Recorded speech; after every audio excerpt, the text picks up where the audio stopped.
Greetings and welcome to your Sunday premier political show, Inside Politics, where we evaluate the latest governance and political developments happening in the country. As always, we cherish your feedback, so feel free to plug into the conversation we'll be having right here on the round table, on X at KTN News, at the Jesse Rogers, at the Emmanuel Tor, using the hashtag Inside Politics, and we'll get to sample your comments as we continue with the show. I'm Jesse Rogers. Welcome once again to the broadcast. I'm not alone. As always, I'm joined by my colleague for the latest on the political in-tray. Good morning, Tor. As always, it's great to see you. And one thing that CS has mentioned is that, their worth is known during times of crisis. And we've definitely seen some cabinet secretaries under fire due to a couple of issues that stand out in their ministries. What played out in the course of the week, Tor?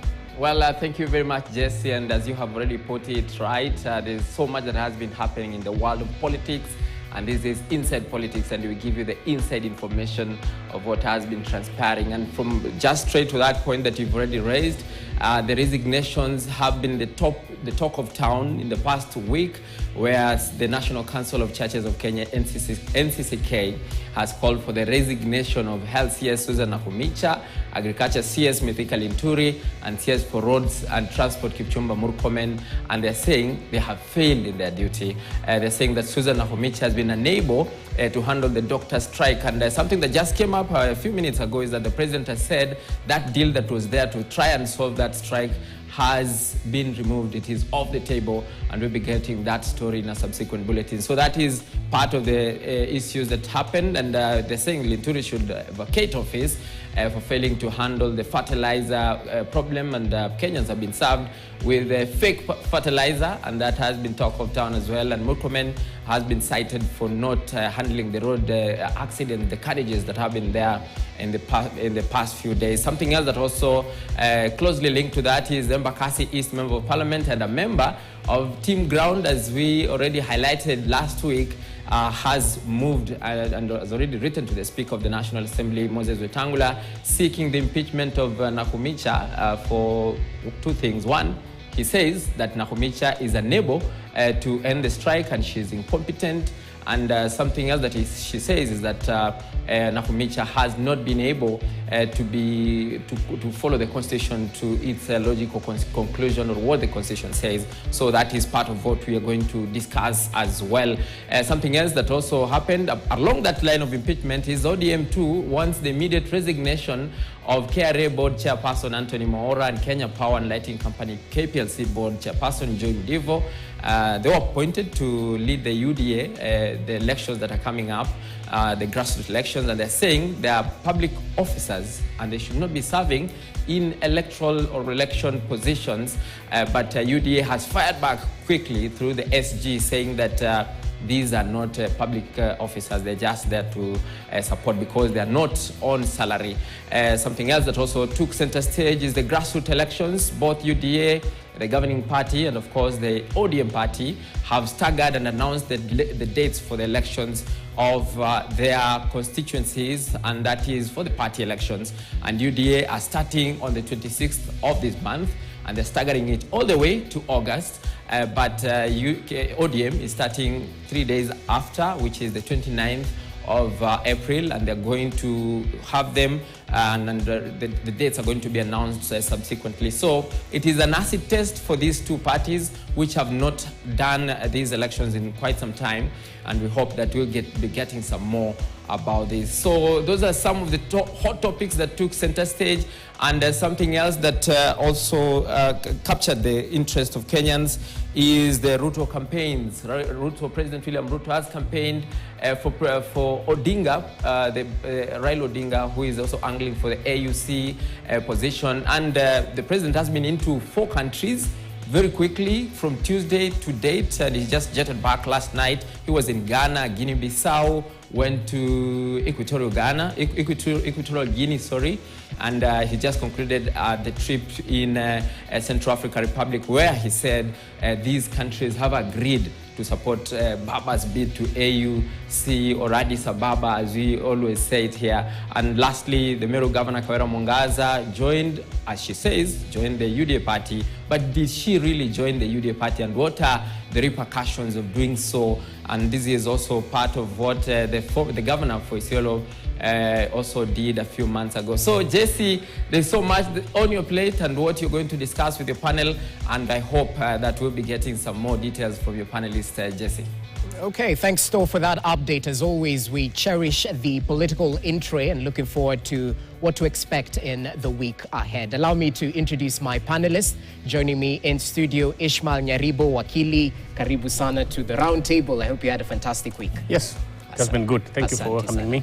Thank you for your time. Equally joined by Frederick Okango, who's the Secretary Political Affairs at Azimio. Karibu sana to the round table. Thank you for your time. Thank you so much, and I'm happy to be here today again. Asante sana. Equally joined by Maliba Arnold, who is the Strategic Communication Advisor at the UDA party. Karibu sana. Your tie is always telling. Asante. Yes. I'm happy to be on set once more.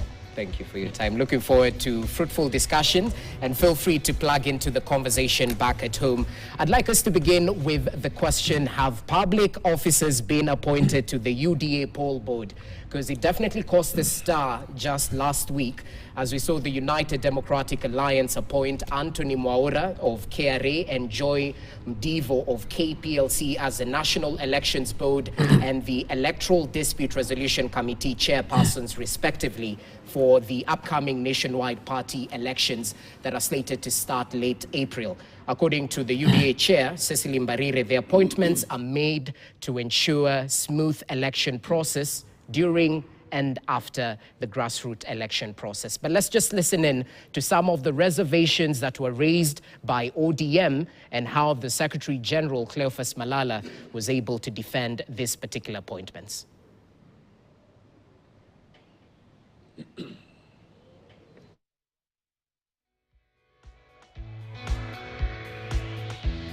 Consequently, we demand that all those people who have been named as UDA officials must immediately resign from public service. There is no way they will serve two masters, the public and the UDA party.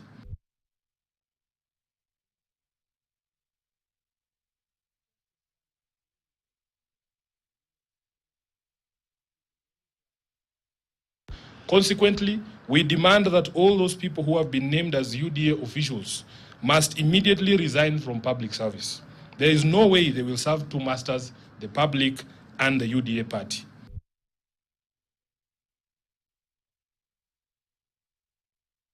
We are fully aware of the definitive provisions of the law on what and who constitutes a public officer. We are guided by judicial precedents and determinations that have found and held that chairpersons of state corporations are not public officers. The Office of Registrar of Political Parties received the second installment of the monies meant to be shared by political parties. And as a party, we want to confirm that we have received our share. So the issue of ODM saying that they have not received their share is an issue of accountability. Let them be accountable. All right, so some of the sentiments that were shared in regards to the question around public officers and whether the two individuals fall under that criteria. Luckily, we have a legal mind in studio, and I'd like to begin there. So you set the pace for us as we listen to the other panelists. What constitutes a public officer? Is the chair of a state corporation a public officer? So we find out if the outrage is justified. Let's start from there. Thank you. You see, a public officer is defined in the Public Officer Ethics Act, which has been passed by Parliament. It's an act, it's a law in the country. And I don't think there can be arguments about the definition of who is a public officer. What Malala is saying loosely could be correct, But we shall, of course, as we discuss this thing deeper, show the real, untowardness and the wrong that is being done by appointing public officers or people who may fall under that category if a decision in court were to be inquired into. So public officers are these people who, loosely again, are these people who actually are in public office, loosely put. There would be a distinction between who is a state officer and who is a public officer. But all state officers will fall into the category of public officers. But not all public officers will fall into the category of state officers. Okay. I mean, if you talk about ministers, members of parliament, MCAs, they would fall into state officers. But when you talk about people who hold public office, that is to mean whether you are working in the civil service or you are overseeing institutions and the corporate bodies that fall under the state, then you are a public officer. I mean, you have seen a lot of people calling themselves public figures, but that is in social media. Okay. But the law, defines a public officer to be a person who is working in a public office. So the better question would be, what is a public office? And you know very well that any institution in this country that is serving the public is definitely a public officer. I don't want to speak ahead of my time in terms of is a board chairman of a parastatal a public officer. Of course, the answer is yes. But again, that is debated, like you heard Malala speaking. Is then a member of the board of a public body, or rather a corporate, or a quasi-government body like the Kenya Power and Lighting, is that person a public officer? Of course, loosely, yes. When you go into technical details, that would be quite something to go around and skirt around it. But in the truth of the matter is these are public officers because they serve the public through their institutions. But just if you go through the legalese and the strict interpretation of the law, that is what now Malala is trying to rely on, then that may not sound like they are indeed public officers. Now, the question, I mean, I wish it came now, but I know it will come, after this, is what is the major concern of leadership and integrity in terms of conflict of interest? And that is where I think we should look at our country and determine whether these people who may be leading quasi-government institutions, should they be allowed? Even, okay, now, don't talk about the law, and don't even talk about morals. Is it proper? Isn't it? Is it proper if you called me to a national media and then I lie because I have this chance? That is now the ethical aspect. Is it good and correct for people who are serving the public through what may appear to be quasi-government, quasi-private institutions? Is it proper if they are also now given mandate to single-handedly support a political party or participate in the politics of a political party? There is literature on this, by the way, but I think it suffices me to say that public officers are people like Joy Mudivo, my good learned friend, and Mr. Mwaura, the chairperson of the KRA. Those are public officers, if you ask me. So, of course, we'll go to Malibe now, because Wakili has given his stake. What informed such a decision? Aren't there any other individuals to hold these particular positions? Some would argue, especially due to the conflict of interest angle. Yeah.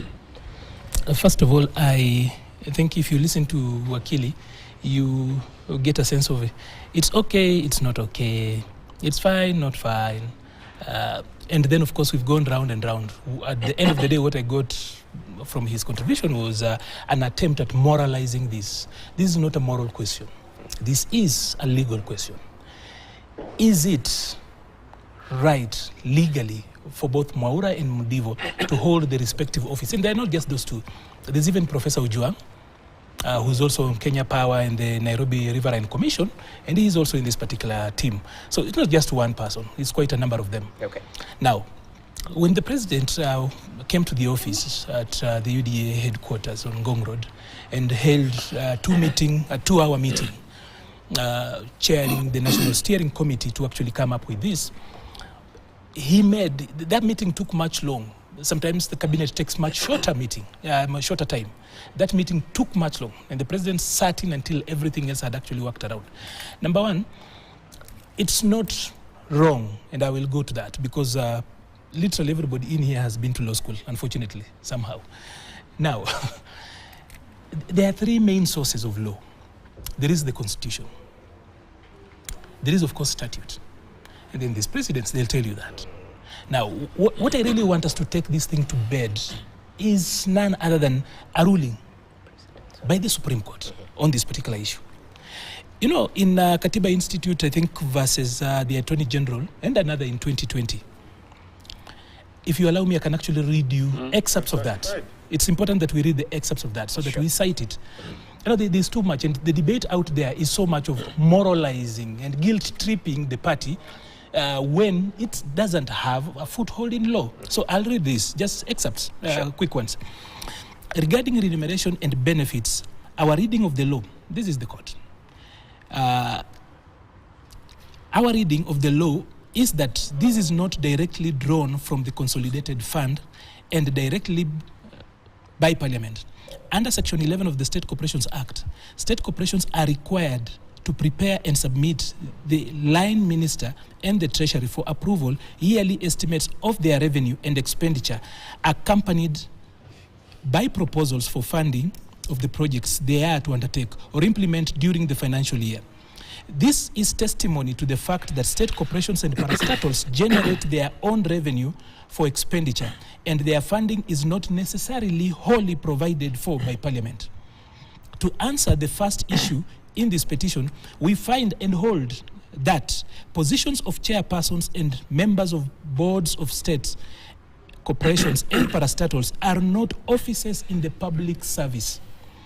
The Supreme Court in Frederick Otieno Outa versus Jared Odoyo Okello and 4 others, that is in 2014, adopted the definition of a public officer to mean a state officer or any other person who holds a public office, being an office within the national government, the county government, or the public service, a person holding such office and being sustained in terms of remuneration and benefits from the exchequer. Okay. So, whereas there's been, and you know, law grows. The reason why we have got a sitting parliament at any particular point, even though we have got laws in place, you know, you would assume, if you are to be a minimalist in thinking, that once we have got the constitution, we have got statutes and everything else, you don't need a house of legislation sitting, because you already have got the laws. But laws grow, jurisprudence changes and evolves. So I'm talking about sources of law. You will realize that guys are going to quote the constitution partly, people are going to quote a little bit of statutes, but we should not forget that there's precedents also are sources of law. And in this particular instance, the court already has pronounced itself on this. As such, in the reading of these particular rulings, is that is Joy Mudivo really sustained by being the board by way of benefits entirely by the exchequer? Does she draw her remuneration and everything else from the exchequer? The answer from this particular court ruling is no.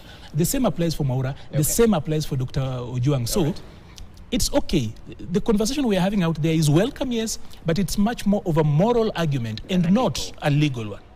Interesting. So can you serve 2 masters, Okango, from where you sit? Because that's what Sifuna mentioned. Thank you. Let me start from where Wakili left it.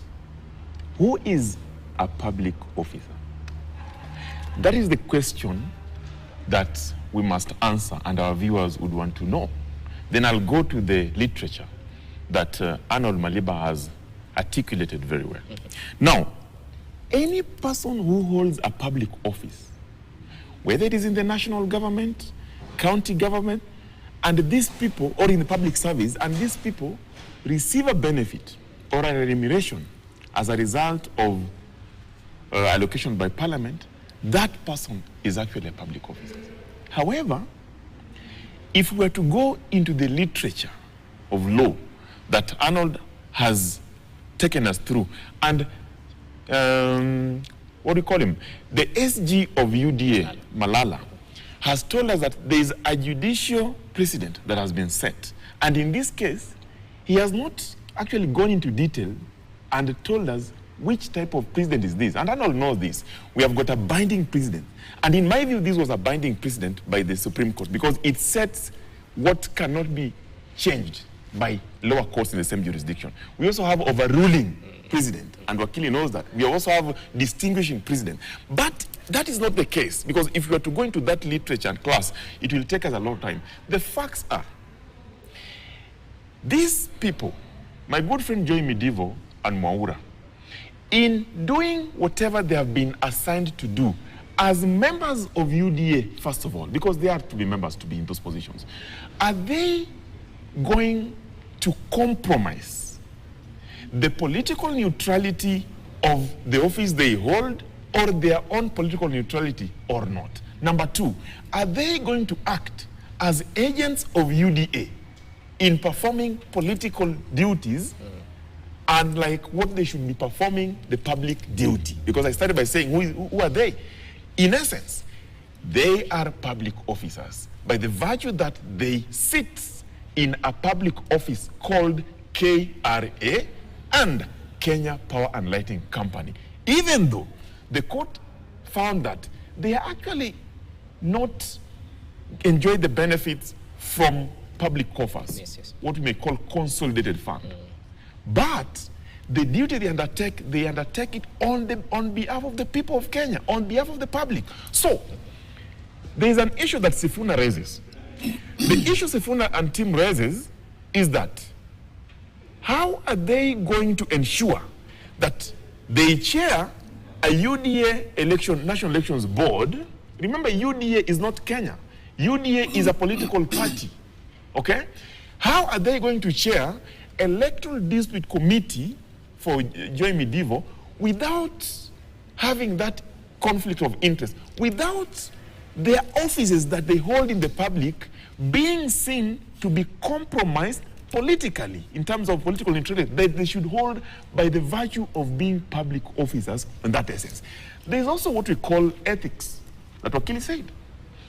Ethically, forget about legally, ethically, if I sit at the position of Joy Midivo and at the position of Mwaura, and I know very well that while I might not be a public officer, but ethically, by the fact that Mwaura deals with over 50 million Kenyans by chairing just a KRA board that serves the public in majority, and Joy the same, his and her conscience should not allow her to sit in a political party office to advance the interest of a political party. What they should do, they should decide that if they are going to do this job, then because of pecuniary interest, then they should choose. Do they want to pursue their political, interest in UDA, or do they want to pursue the interest, the public interest, by being chair of KRA and by being chair of board of KPLC? That is the issue. Jesse, before you ask me the next question, my brother Maliba has asked whether, really this is more a question of ethics and more morality or a legal question. Interestingly, talk about leadership and governance. It is completely outside what you can call legalese. It's actually more of accountability, more about transparency, more about how people feel about you. If we go to court, not because it is a part of leadership that we should consult, no. We go to court because there's a dispute. And legal minds in the bench have been trained simply to look at the dispute, look at the risks, then try to balance what is possible. I want to give you a direct example. Today, William Ruto is routing for Raila Odinga to go to the African Union. By the way, one of the qualifications for African Union is you ought to have a master's in law. It has totally been rubbished, and it is no longer a requirement. Why? Because leadership and governance is not necessarily about the beautiful small prints. It is more about how do people perceive you. Okay. So that it is not a lawyer who will take us to canon necessarily, but it is a man who has the minds and the psyche of everyone, in the country. Yeah. So I just want to reiterate that and say, by the way, for Joy, our good learned friend, it's more complicated. Why? As a council, you represent people. and I cannot represent you, Arnold, and at the same represent your complete opponent unless it's in a mediation setup. So you see, it is very important actually for even people. You know, you heard when Mr. Allen Gishui, former president for Law Society, honorable former president, gave him a committee to lead. I mean, I think a board, and he refused. He declined it. I called him, Jesse, and he said, "No, Ishmael, you know the problem is."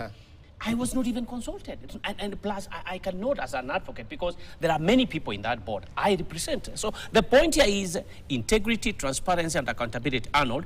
And then, how do you feel when you go to your other set of clients whom you are opposing on the other side, and you are still a counsel? Okay. Jesse, I have got a few questions to raise. Number one, does it then mean that when one goes to public office, they denounce their Article 38 rights? Under the Bill of Rights, they have got a right of political association. Maura, Joy, Dr. Juang, all of them have got their Article 38 rights intact. And the Article 38 rights are intact for everyone, including the citizen down there. Doesn't change. Two, on conflict of interest, I would love to see where UDA and Kenya Power, for example, I want to see the real conflict of interest. What does UDA elections have to do with clean energy, energy distribution, and everything else? What is that conflict of interest? The same for Maura. I would love to see the same for Dr. Juang, the Riverine Commission. Okay. I would love to see that end. Two, I need to raise this issue. When you talk about accountability, integrity, and transparency, based on what? We are a country based on the rule of law. What are the sources of law? I've already said there are three of them, at least for purposes of this particular argument. We have got three. All right. In other places, there could be more, especially where there's unwritten, there's tradition and everything else. But, so accountability based on what? Feelings? Feelings do not apply here. When you talk about how do they feel while they're on the other side, you are moralizing them. You are trying to guilt trip them. As in, for this particular argument, it should be very basic. Law, evidence, and facts. If that does not build up the threshold upon which we argue, then we are spending a lot of time around this molehill. It is not a mountain. We are creating a mountain out of a molehill. And it's good that we break camp and move on from this particular end. Because none other than the Supreme Court itself has actually defined itself in what it thinks and understands a public officer should be. Okay. Like he said, when people have got disputes, they go to court for interpretation. So just say, we cannot therefore then say that Sifuna or ODM's interpretation of the law trumps what the Supreme Court thought about it much earlier, at a time when actually they were in government and some of their people were doubling up. But now it's actually different. So on this particular issue, I think we've beaten this horse too much. It's been thrashed sufficiently. It's important that we break camp from this mountain and accept that the law, and the president, by the way, consulted. Okay. Before making that decision. Before making that decision, let me just finish this. The president consulted. Is there a law that stops them? No. But I need to actually say why it was important that Maura, Joy, and the others who actually were called back. Remember the other people who were on the NEB that are PSS and they were not called. There were at least 2 members from the National Elections Board who are now PSS and they were not called back. Okay. That discussion was actually had within those 2 hours the president was there. But this is the reason. We want to have an election that is so huge. We're talking about 7 million people. In what we've not done before, we need experienced hands. And Maura was able to guide elections last time as the chair of the NEB. He did it well. Okay. Joy has been a hand in this particular process, and she understands it very well. And the same with Dr. Juang. And we'll get to the party elections in the next so it was a matter of experience as opposed to them being public officers. There were other factors that brought them on board. Okay, 30 seconds or so. Where's the conflict of interest? He's raised KPLC and UDA. We are not challenging the fact that President William Ruto was consulted before he appointed the... No, he consulted, not that he consulted. We are not challenging the fact that President Ruto consulted before appointing the said officials, public officials in court for now. What we are saying, is it morally right? Is it ethically right for people like Joy Medivo, for people like Maura, to sit at the top decision-making organ, election organ of a political party, to make such decisions while knowing very well that they also serve in other aspects as public officers. No, Jesse, and that is the issue we are raising. Jesse, Okay, we need to take a short Jesse. break, gentlemen. Jesse, can I say this? This being a political Can I say question. this, Arnold, please, if you Yes. don't mind. We are a very young democracy. By the way, sometimes we pretend like we are a very strong democracy. But Kenya is still really groping in the darkness of what democracy provides. Okay. If we are to build it beyond here, we must avoid reading from what the law says so as to intellectually, manipulate the end results. If we were to grow, we must be honest and humble about what is the effect and the cause of every other situation we find ourselves in politically, so that we do not hold on to law just because we want really to score, but at least open up society into what is right and what is wrong, so that people can Yes, move. a point of information. beyond the- We need to take a short seconds. break, Maniba. In 30 seconds, a point of information, because we'll be moving on. Yeah. Number one, Kenya is not a young democracy. Globally, Kenya is a mid-range performing democracy. So we are not toddlers when it comes to democracy. And since this is a political question, it can only be settled in law. There is no other foundation upon which we can actually settle these particular political issues.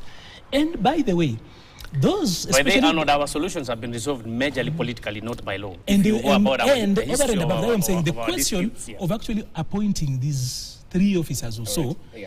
is a political issue. What we are having here is a political discussion. We can therefore not come up with other indicators upon which we dissolve this issue, like somehow feelings, morals that are not founded on anything else. But the the court, mores, as a nation, the mores that we actually uphold Okay. must only find their base in the Constitution. Anything outside of the law is not supposed to actually waste and occupy our With all due time. respect, We have to take a break. as Unfortunately, we take a break. we're taking a short break. We'll be back. It's heated already, so you can't afford to miss. Up next, Emmanuel To has a conversation with the Secretary General of the ruling party, UDA. He is giving his insights on the plans that have been made in order to ensure a free and fair party election once it begins late April. That coming up next. You're watching Inside Politics.